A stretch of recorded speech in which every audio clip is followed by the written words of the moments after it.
Bonjour chers amis, une petite histoire aujourd'hui. Rav Levi Yitzhak de Bardishov, on le connaît, beaucoup d'entre nous en tout cas le connaissent.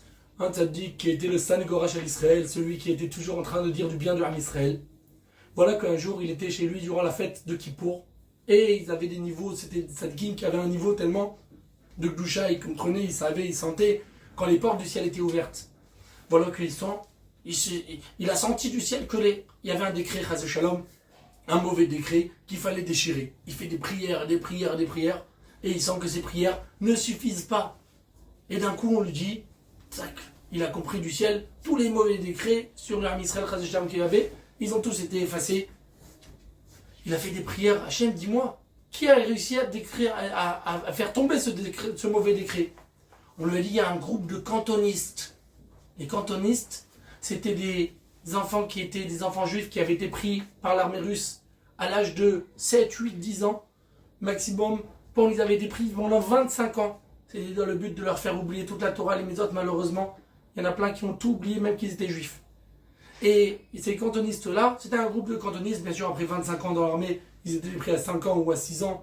Ils restaient 25 ans dans l'armée, entièrement sans déconnecter de la Torah et les Mitzvot. Ils restaient entièrement, ils n'avaient plus rien de Torah.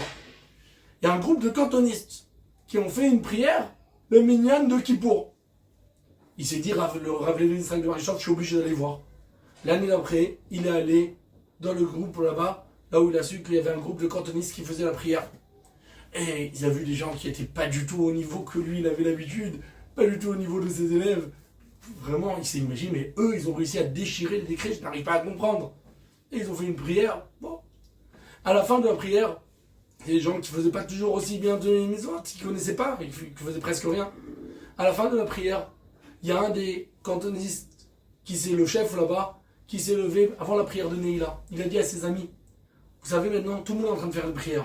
Il y en a qui prient pour avoir la parnassa, il y en a qui prient pour leurs femmes et les enfants, il y en a qui prient pour avoir un bon salaire, de bons métiers. Chacun il fait ses prières. Nous, il a dit, la parnassa, ça déjà on a un âge, on va plus refaire maintenant une carrière. La parnassa, on est nourri, on reçoit notre paye du roi, du tsar. La femme et les enfants, ils n'en avaient pas. Quand une fois qu'ils finissaient tout ça, ils se mariaient plus en général. Ils avaient aussi appris ils avaient du mal à s'organiser. Donc ils n'étaient pas mariés, ils disent on n'a rien. Nous, on va faire une seule prière. Et alors il s'est tourné, il a commencé It Gadal, Vit Kadash, Shemeraba, que le nom d'Hachem il soit glorifié, il soit grandi. Et tout le monde a répondu Amen. Rabbi Yitzhak de Bardishov, il a dit sur ça, je comprends pourquoi les décrets ils ont été cassés totalement. Quand quelqu'un il arrive et il fait une chose pour Hachem, que le nom d'Hachem il soit glorifié, il soit grandi, ça c'est exceptionnel. Et si on peut se permettre de rajouter, si déjà ces tzadikim-là, qui n'avaient rien à faire, aucune prière à faire, ils ont fait une prière en l'honneur d'Hachem, c'était exceptionnel. Alors que nous, on a de quoi faire des prières. On a plein de sujets qu'on veut faire prière. Si on s'arrête un moment et on fait une prière du fond du cœur, Il Gadal, Vit Kadash, Shemeraba, que le nom d'Hachem soit sanctifié et glorifié, c'est sûr que cette prière, elle aura un niveau immense. Ce qu'on souhaite, Bezrat Hashem, pour tous les bénis Israël, que des brachot de bénédiction, Be'atzlacha et à bientôt.